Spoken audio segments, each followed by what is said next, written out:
naqraw mill-littra lill-Ebrej, kapitlu 2, l-ewwel 4 versi. Minħabba fekk, jeħtieġ iżjed bil-kotra nagħtu każ il-ħwejjeġ mismuwejn li ma niżolqux minnhom. Għax hekk il-kelma mitkellma permezz tal-anġli kienet ferma u kull trasgressjoni u diżubbidjenza rċiviet retribuzzjoni ġusta. Kif se naħarbu jekk nitraskuraw salvazzjoni tant kbira? Wara li fil-bidu kienet mitkellma mis-sit, kienet ikkonfermata lilna minn dawk li semgħuh. Alla wkoll xed magħhom kemm b'sinjali u b'eġubijiet u b'setat mirakolużi varji u b'doni tal-Ispiritu Santu skont il-volontà tiegħu. Amen. Lawa kemm aħna bombardjati x'vera kuljum b'influenzi, ħwienet, aġenziji, kulħadd irid jattiralna l-attenzjoni. Anke is-suq tittoqgħod tara l-billboards li jpoġġulek tajjeb. Ġifieri qegħdin ngħixu f'soċjetà fejn għandna ħafna distrazzjonijiet, ħafna ilħna, ħafna domandi, l-influenzi ma jonqsu qatt minn jum għal jum bombardjati. Alla wkoll qed ikellimna, qed jipprova jiġbdilna l-attenzjoni, aħna maħluqin għalih u frattant sikwit il-widna tagħna, il-widna spiritwali tagħna ma tismax jew sibu bitqila biex nifmu u napprezzaw xirid jgħidilna Alla. Alla li qiegħed ikellimna. Alla mhux tkellem darba permezz tal-profeti u permezz ta' Ġesu u issa waqaf. Alla li tkellem supremament bibnu Ġesu għadu jitkellem. Din hija il-meravilja.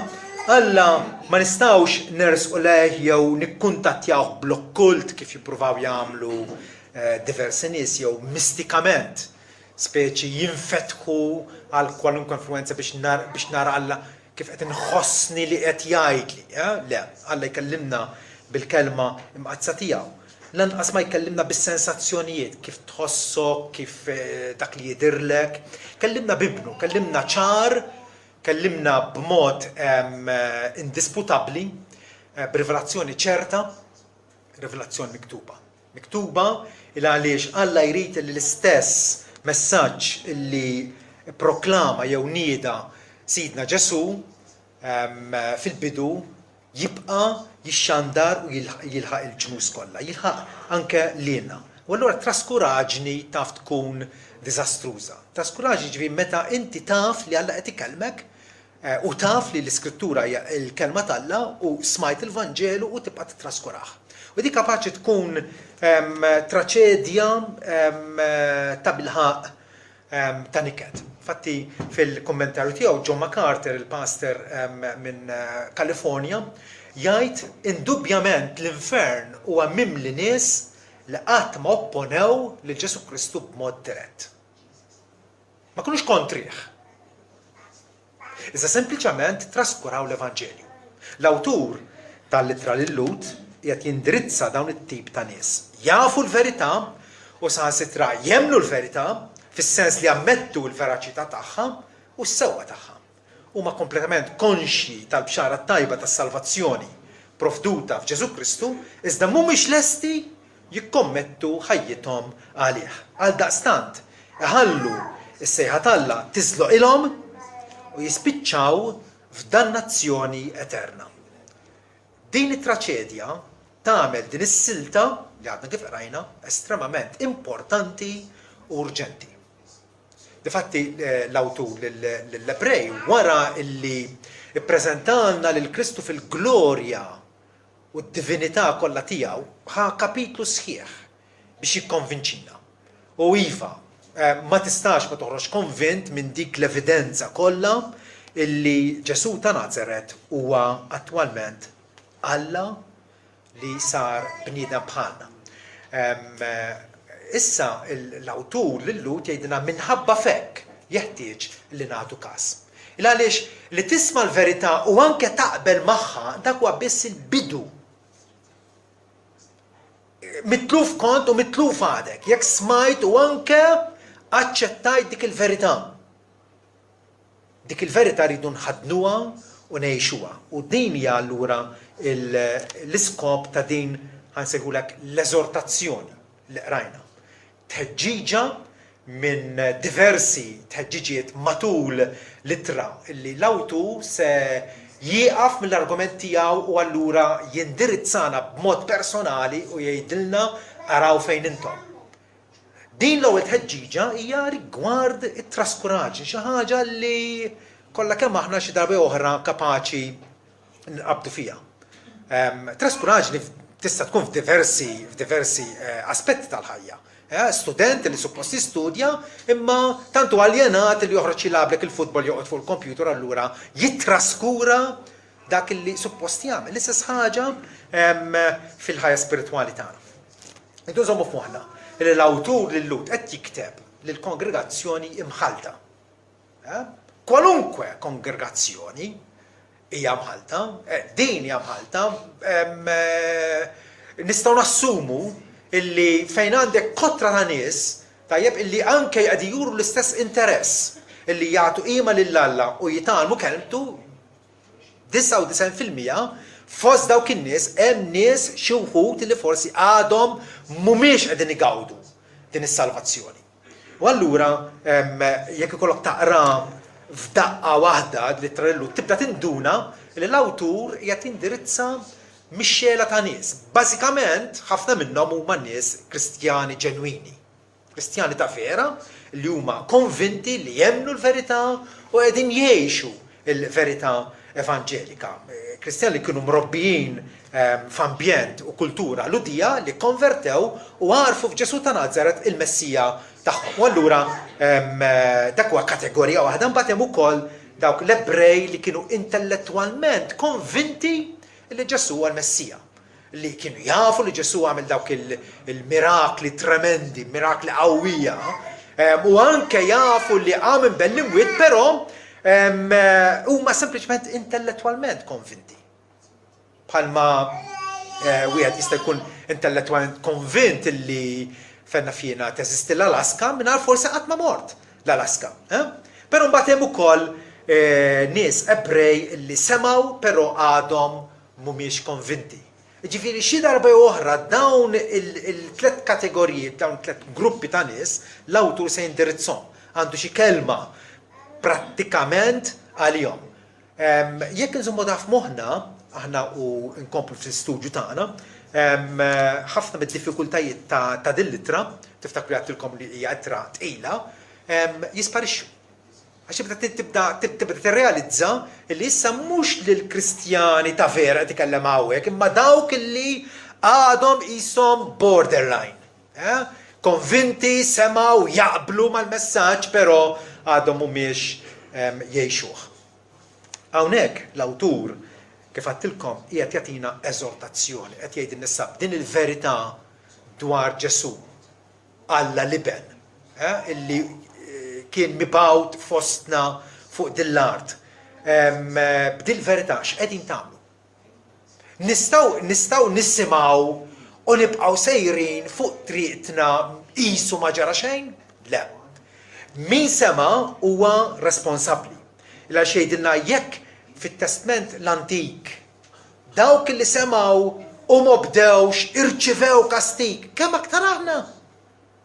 Kemm aktar aħna li Alla issa kellimna b'mod dirett permezz ta' Ibnu, jekk aħna nisimgħu u nibqgħu ma naġixxux, nibqgħu ma inħadnux il-verità tiegħu allura aktar u aktar se nirċievu kastig. Il-verità skont x'tagħmel bija tgħinek jew tikkundannak. Ma tistax tisma' l-verità mingħajr konsekwenzi. Ma tistax tisma' l-verità twarraba u taħseb illi se tifranka. Il-verità biblika dejjem tiddomanda rispons. Di forsi waħda mid-djufijiet tagħna illi naħsbu li nistgħu nisimgħu, naqraw u nibqgħu f'dik l-istess tip ta' ħajja. Żball kbir. Il-verità biblika tiddomanda rispons, tiddomanda reazzjoni minn għandna. Min dottrina allura l-awtur qed jaqleb spontanjament għal eżortazzjoni twissija waħda minn 5 twissijiet maġġuri li nsibu fil-ktieb kollu. Din l-iktar waħda ħafifa. Il għaliex aktar ma jmur it-twissijiet tiegħu ħajsiru aktar ħorox. ħajsiru aktar qawwija. ħajsiru aktar li jbeżżawk.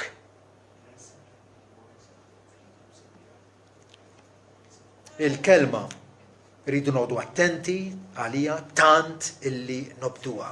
Minħabba fek jeħtieġ aktar bil-kotra, aktar u aktar nagħtu każ il-ħwejjeġ mismuwejn. Għaliex għax hemm periklu. Jekk inti tisma' u ma taġixxix, il-periklu illi l-verità tiżloqlok. U allura fejn inti minn għalik iggwadanjajt mill-verità t'Alla tispiċċa biex ma ikollok xejn.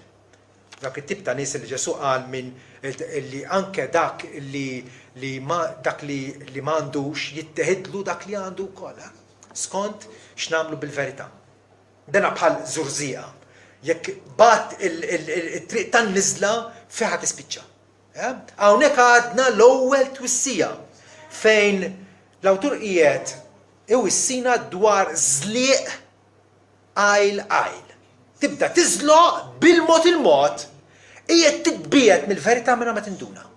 Mingħajr kważi ma tkun konxju li inti sejjer lura. Huwa periklu sottili ħafna, sottili. Bil-kemm tintebaħ, bil-kemm tinduna. Kif tista' tinduna jekk forsi tkun tajt il-qari tal-iskrittura mid-dar, tajt it-talb, sirt issir irritat bil-priedka speċjalment jekk it-tul aktar mis-soltu, tiġi bored, il-Knisja ddejqek. Imma kollha indikazzjonijiet li inti qiegħed tisloq mill-kelma. Forsi formalment u viżibbilment qiegħed mal-bqija tan-nies, però il-kelma qiegħed titraskura. Għar minn hekk ħajdilna l-awtur aktar quddiem meta inti tibda tiddubi tal-kelma. Il-kelma li Alla tajjilna bħala l-verità nfisha. Il-kelma li ħarġet minn fom Alla li ma jistax jikteb. Tibda tiddubita. Aħna niddubitaw xulxin kultant, speċjalment meta nkunu nafu l-karattru ta' xulxin, li wieħed li dejjem is-soltu jikteb, m'intix tagħmlu faċilment u sewwa tagħmel. Però tafu li kapaċi anke niddubitaw il-Alla u dawn tip ta' nies. Niltaqgħu magħhom regolarment, fatti storiċi jgħodduhom bħala leġġendi, bħala miti, il-każ ta' Ġona mhux vera balatu il-balena, il-każ ta' Adam u Eva mhux veru kienu raġel u mara. Dak id-dubju kapaċi jinfluwenzana wkoll. Meta tibda twebbes qalbek għal verità pura tal-kelma tagħna. Aħar minn hekk jerġa' meta inti issir indolenti, issir ħażin fil-wejx tagħna. Issir ħażin. Bħal dak il-kelb qed ixxemmex fix-xemx, moqqas biss jibbasta jqum biex jiekol. Huwa indolenti, letarġiku, tilef kull enerġija. U dan nibdew nindunaw meta il-kelma ma tibda tħalli ebda effett fuq il-kuxjenza tagħna, ebda effett. Periklu ieħor serju ħafna, serju ħafna. Per eżempju, l-istudju li għamilna fuq il-meditazzjoni li għaddew. Għaw minkom li provajtu tagħmlu dak li aħna ddiskutejna flimkien, il-ħamis, il-ġimgħa, s-sibt. Tibda tinduna faċilment fejn tinsab, intix qed titraskura, intix qed titgħażen fejn tidħol kelma talla. Jew jerġa' għar minn hekk, twissija oħra li se niltaqgħu magħha, hija meta inti tistmerr il-kelma. Tibda tistmerra. Tibda b'mod deliberat, b'mod apposta twarraba minnek. Ma toċċa għalik. Ma mbagħad l-agħar waħda f'kapitlu 12 tal-Ittra. L-awtur jafżana dwar il-periklu l-aktar gravissimu meta inti tisfida l-kelma tagħna. U tkompli fil-modija ta' dnub meta taf li Alla bagħat salvataġġ f'ibnu Ġesu Kristu. Meta inti letteralment issott widnejk għall-kelma tagħna. U ma dawn tip ta' nies ukoll. Naħseb jiena xi darba oħra iltqajna magħhom, għaliex tipprova tkellimhom fuq affarijiet qaddisa u letteralment ma jkunux ridu ikomplu jisimgħu. Jiġifieri il-modija tas-sewwa hija miżawda perikli. Ma nistgħux naffordjaw illi imqar nibdew biex nittraskuraw irwieħna. Il-qagħda spiritwali tagħna tiddependi prattikament fuq kif nittrattaw il-kelma. Kif qegħdin nittrattaw il-kelma tagħna. Rumani 10 vers 17 jgħidilna illi l-fidi tiġi mis-smieħ u smieħ mill-kelma tagħna. Il-predikazzjoni, it-tnedija pura tal-kelma tagħna tqanqal u tkabbar il-fidi fina. Kif qegħdin ningaġġaw ruħna mal-kelma tagħna? Jekk inwarbuha Alla fil-fedeltà tiegħu iċanfarna u anke jiddixxiplinana. Għandu il-mod sapjenzjali tiegħu kif jitratta magħna jekk aħna nibdew inwarbu l-kelma tagħna. Frattant l-awtur jridna illi nirrispondu. Ma l-ewwel ma litx kien indikazzjoni, ma litx kien turija li aħna qegħdin nittraskuraw mill-ewwel jiġbdilna l-attenzjoni. Il-kelma tagħna tiddomanda minn għandna attenzjoni massima. Il-verità tagħna mhijiex xi ħaġa akkademika fejn aħna ħanieħdu ċertifikat fl-aħħar tas-sena le. Hija l-kelma li rridu ngħixuha. Pawlu jgħid li l-talba tiegħi l-Alla għal ħuti il-lut hija li jkunu salvati. Kull fejn mar fis-sinagogi tagħhom priedka l-Evanġelju u x'qed jiġri kull darba jirroftawha. Kull darba iwarbuha. U Pawlu kellu qalbu maqsuma għal ħutu konċittadini tiegħu il-lut. Mhux sempliċement mar tajjilhom u issa tafu l-verità u jiena sejjer u saħħa. Imma xtaq respons minn għandhom. Dak ir-respons li anke naraw f'Sidna Ġesu meta beka fuq Ġerusalem u qal o Ġerusalem, Ġerusalem, il-belt illi tħaġġar il-profeti u l-dawk mibgħutin għandek, kemm il-darba xtaqt illi jiena niġma lil uliedek bħalma roqqa tiġbor il-fliles tagħha taħt ġwinħajja, imma intom ma ridtux. U Ġesu kellu qalbu maqsuma propjament għan-nies li x'għandhom il-verità illi wera l-qawwa divina tiegħu bil-mirakli li jagħmel qudiemhom quddiem għajnejhom stess, u x'kien ir-rispons tagħhom? Xejn. Hija xi ħaġa terribbli. Hija xi ħaġa traġika immens meta Alla jinkludina fil-patt tiegħu. Għandek l-opportunità, għandek kull okkażjoni, għandek kull ċans illi inti tisma' l-kelma t'Alla għaw ħafna ġnus fejn l-Iskrittura qasbis għandhom kopja bil-lingwa tagħhom. Ġifieri araw daqsxejn xi privileġġ kbir Alla qiegħed jagħtik. Filli poġġik f'ambjent, f'pajjiż fejn tista' tiġi liberament b'kull kumdità tisma' l-kelma. U allura taħseb li tista' tismagħha mingħajr ma tirrispondi? Tista' tismagħha u tibqa' indifferenti, tibqa' kiesa, tibqa' bierat? Le, il-kelma t'Alla bħalma dari Alla tratta ma' nies u tom il-liġi minn fuq il-muntanja Sinaj, permezz ta' Mosè, u dik il-liġi meta n-nies kienu diżubbidjenti irċivew il-kastik tagħha. U allura l-awtur qed jargumenta, jekk ġarek dakinhar, illum xejn inqas. Meta Alla tagħna issa il-milja tar-rivelazzjoni tiegħu. Fejn Alla dar ikellimna bil-profeti, missa kellimna b'ibnu li għamlu l-werriet ta' kollox, li bih għamel id-dinjiet, li għamel purifikazzjoni għad-dnub, ġifieri Alla issa għamel kull ma kellu jagħmel għas-salvazzjoni tagħna. U taħsbu li jekk nibqgħu indifferenti allura maħniex se nirċievu retribuzzjoni ġusta, ġifieri kastik ġust mingħand Alla.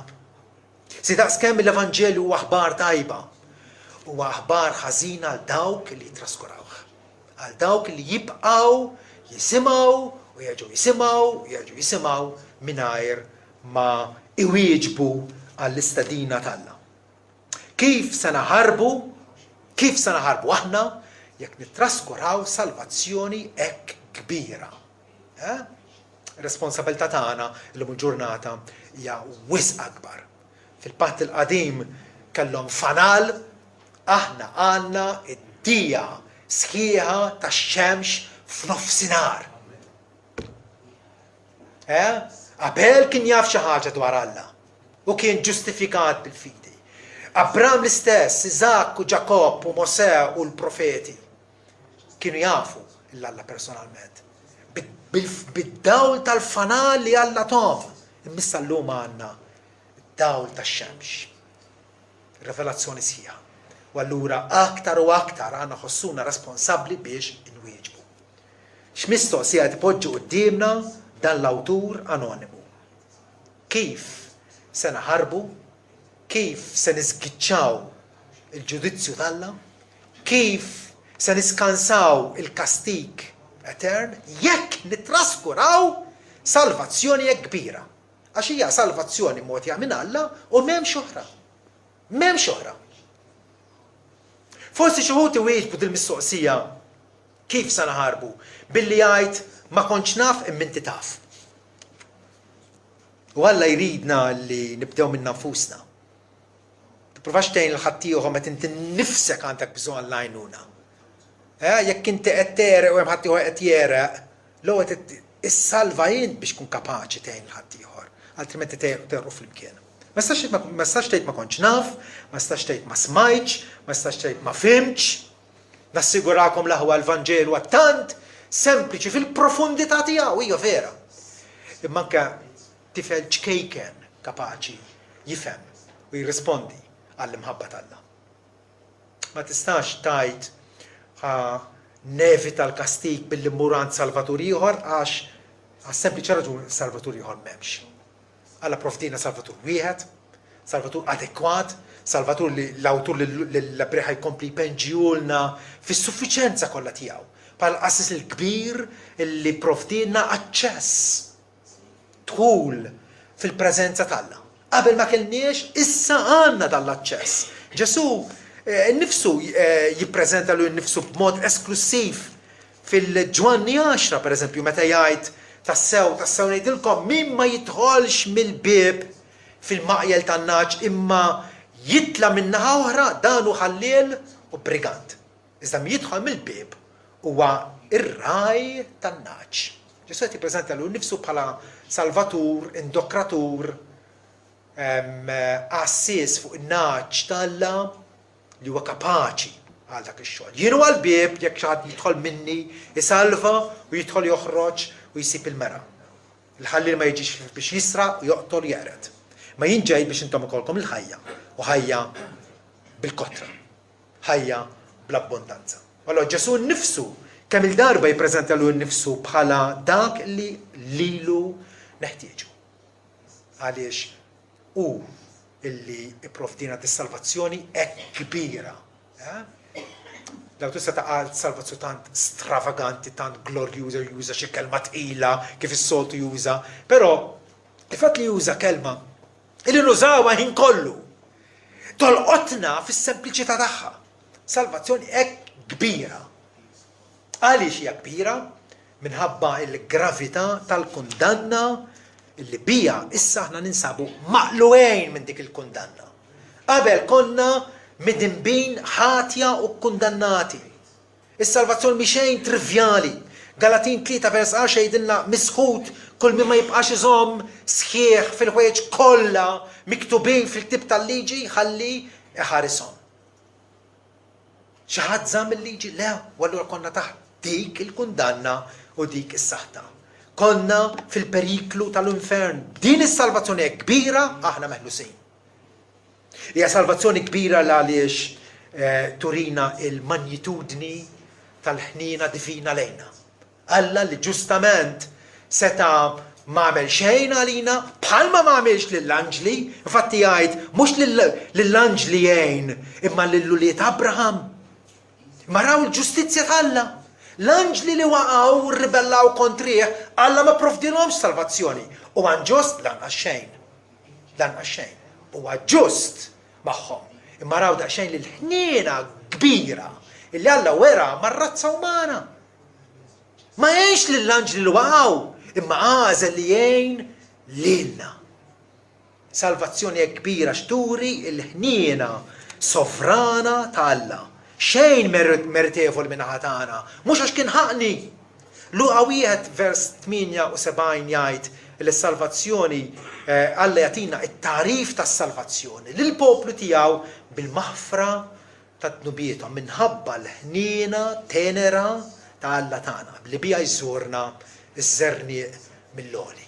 Fejn qabel ma kenniex tama Alla issa għamilna reċipjenti tal-ħniena tiegħu, investa l-ħniena l-imħabba, il-miżerikordja tiegħu fi qlubna stess. Hija salvazzjoni kbira wkoll minħabba id-dinjità majestuża ta' min kisibilna. Mhux anġlu illi salvana, mhux bniedem bħalna, imma huwa l-mulej tal-glorja.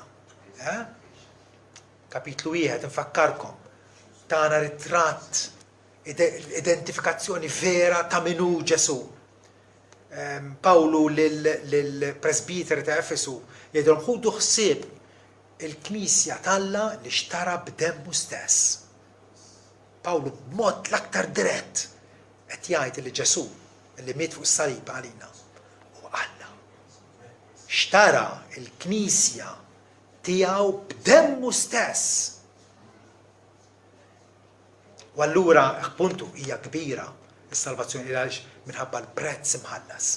Alla ma fdieniex bil-fidda u d-deb bħalma fil-Knisja apostata għal sekli twal ta' snin kienu jirreklamaw li tista' tixtri s-salvazzjoni billi tħallas għall-erwi fil-purgatorju u dawn l-erezi kbar illi ġew ippropagati matul iż-żminijiet. Le, mhux bil-fidda u d-deb jgħid l-Apostlu Pietru, ma bid-dem prezzjuż ta' Kristu bħala ħaruf bl-għajb u bla teba. Hija salvazzjoni kbira wkoll minħabba l-barka tagħha. X'inhi l-barka maġġura, l-barka ħanidu hekk prinċipali tas-salvazzjoni, illi Alla jaħfirlek.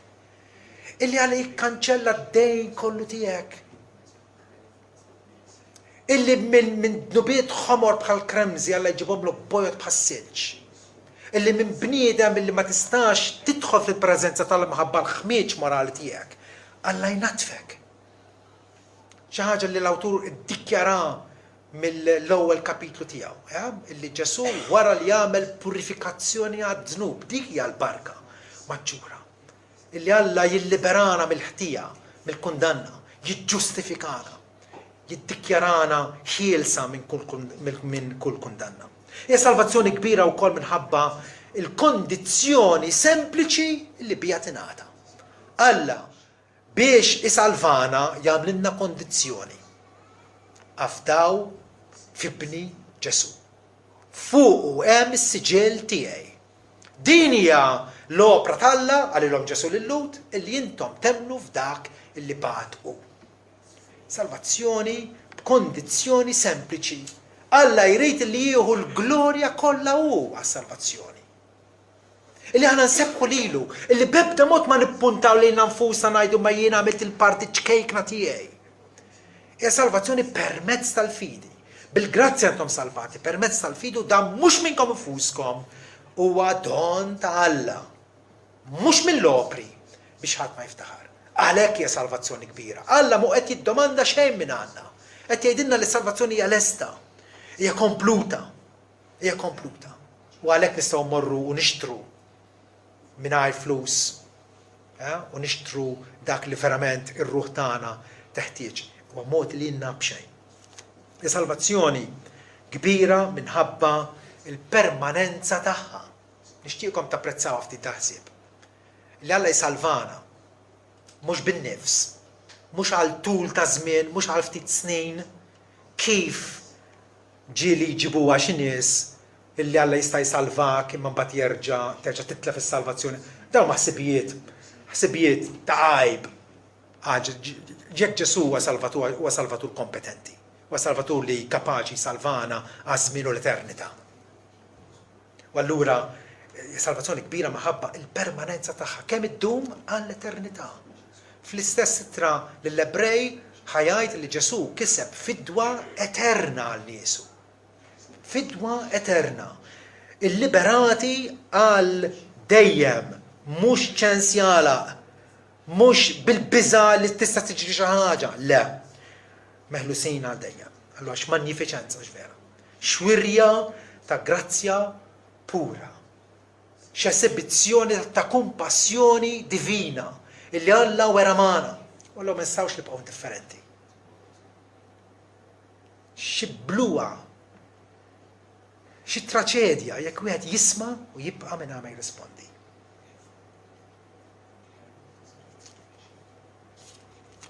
Min natalu ħafna jiddomandaw minn għandu. Aħna nies fl-umanità preżenti li tinsab tgħix fuq dil-pjaneta. Aħna nies mill-aktar privileġġjati. Intom li qegħdin tisimgħuni llum tal-għodu. Mill-aktar privileġġjati. U allura Alla tagħkom ħafna. Kunu ċerti li Alla se jiddomanda ħafna minn għandkom fil-ġudizzju. Għaliex intom qegħdin tgħixu fid-dawl tar-revelazzjoni sħiħa tal-Alla. Tafu fejn hija t-tama tagħkom, tafu min huwa s-Salvatur, sta għalikom li intom tirrikorru lejh twieġbu għal din il-bxara tajba illi twaslitilna. Aħna aktar u aktar responsabbli il għaliex irċivejna l-verità propjament minn fom dak li huwa l-verità nnifsu. Ġesu meta der fostna fil-Galilija u beda jxandar u beda jgħid indmu għala iżmien indmu u emnu l-Evanġelju. U beda jsejjaħ in-nies. Xi wħud irrispondew. Xi wħud għall-ewwel kienu attirati mbagħad xi Ġesu beda wassal kelmtu fil-milja kollha tagħha iddejqu telquh, skandalizzaw ruhom, ma mxewx aktar miegħu. Però il-Vanġelu x'għandha l-ewwel fil-milja tiegħu minn Ġesu innifsu, vers 3, wara li fil-bidu kienet mitkellma mis-sit.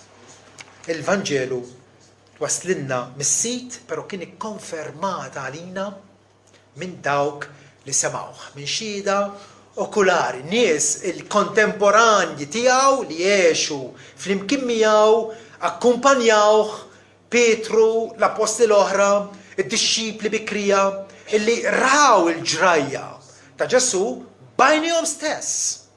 U semgħuh b'widnihom stess. Allora vers 3 jgħidilna li kienet ikkonfermata lilna minn dawk li semgħuh.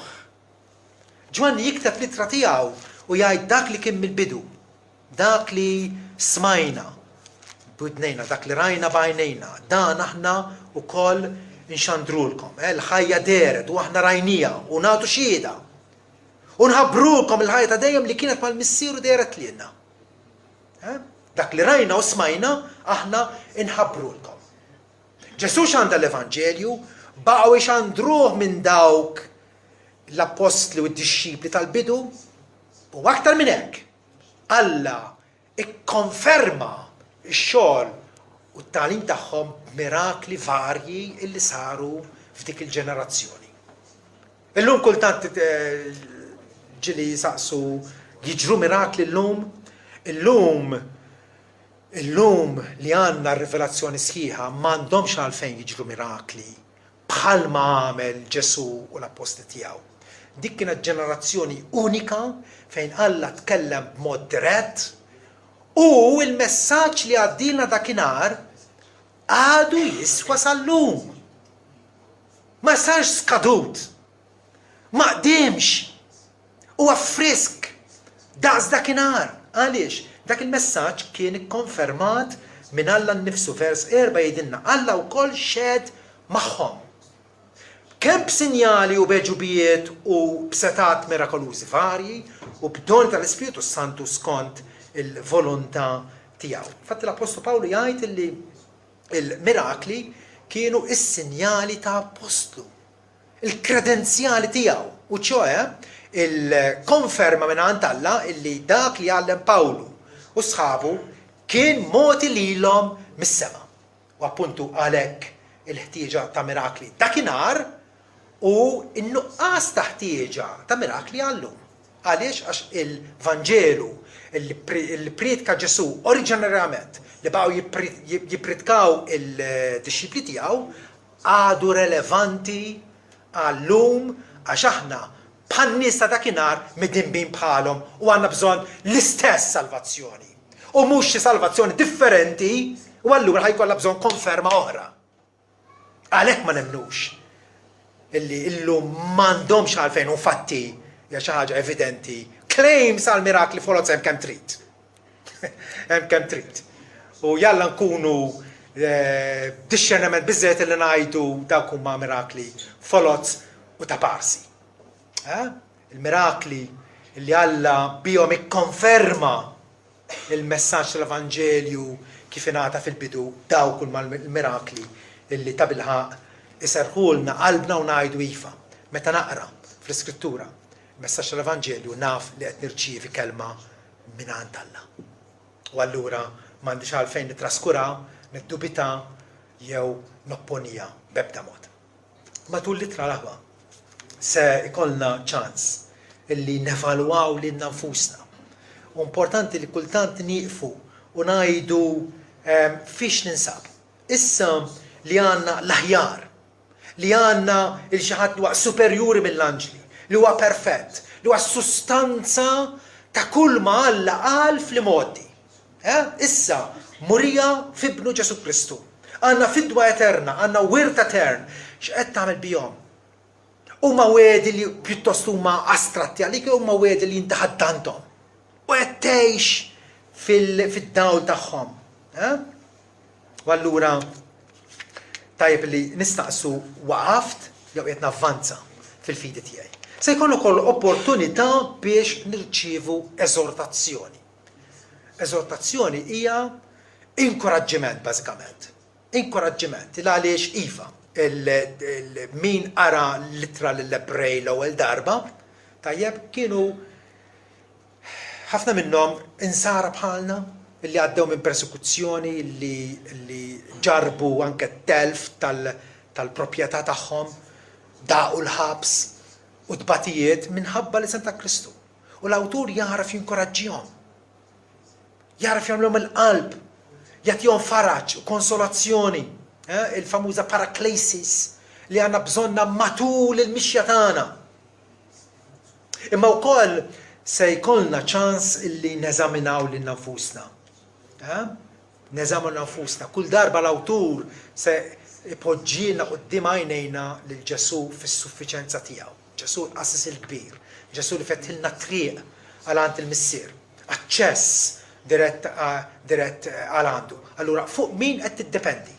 Diġà tajjar waħda mill-tfixkiliet kbar tal-Lut fi żmienhom, illi kienu spiċċaw jadoraw l-anġeli. L-attenzjoni tagħhom mixkuta fuq il-ħlejjaq tal-Alla aktarx milli fuq il-ħalliq innifsu. Fuq min qed tiddependi? Min hu l-ankra tiegħek? Fiex qed nafda? Imbagħad finalment ukoll l-awtur jistedinna biex naqbdu mal-mistennija, jagħti tama, kull darba jagħti tama. Jagħti tama. Għaliex bħalissa fil-waqt li għandna il-maħfra, fil-waqt li għandna l-ħajja eterna bi Kristu Ġesu, ngħaddu minn afflizzjoni u tbatijiet diversi. Però l-awtur qed jgħidilna kull darba, taqtawx qalbkom hemm mistennija, hemm tama għalina. Jim Elliot, il-missjonarju illi kien miet martri, jgħid mhuwiex minix iblaħ, jekk nagħti dak li ma nistax inżomm biex nirbaħ dak li ma nitilfu qatt. Xi kliem ta' erf. Minix iblaħ jekk nagħti dak li ma nistax inżomm biex nirbaħ dak li ma nitilfu qatt. Alla tkellem u għadu jitkellem. Jeħtieġ li nagħtu kasu. Għaliex għax kelmtu qatt ma tista' tkun irrelevanti. Anzi, hi ħajjitna stess. Hi ħajjitna. Aktar tard l-awtur se jgħid li l-kelma tal-Alla hija bħal xafqaw xapla b'żewġ tixfar li taqta, li tinfet, li tippenetra, li ma tistax tibqa' passiv qudiema, rridu nagħtu kasa. Ma nistgħux nirriskjaw. U ma qed neskludi l-ħadd, qed nindirizza lilkom il-koll. Tinsabu fejn tinsabu. Ma nistgħux nirriskjaw għaliex il-qagħda tagħna bħalissa nistgħu ngħid ma nistgħux niftaħru ċertament bil-jum ta' għada għax għada ma nafux se jġib. Jekk irċevejna l-messaġġ tal-Evanġelju u nafu li fih fi Kristu biss għandna t-tama tagħna ejjew nirrikorru għandu llum qabel għada.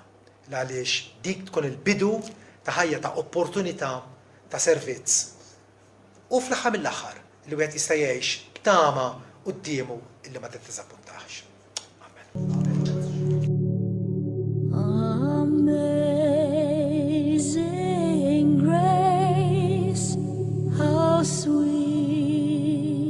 the sound that saved a wretch like me. I once was lost, but now I'm found, was blind, but now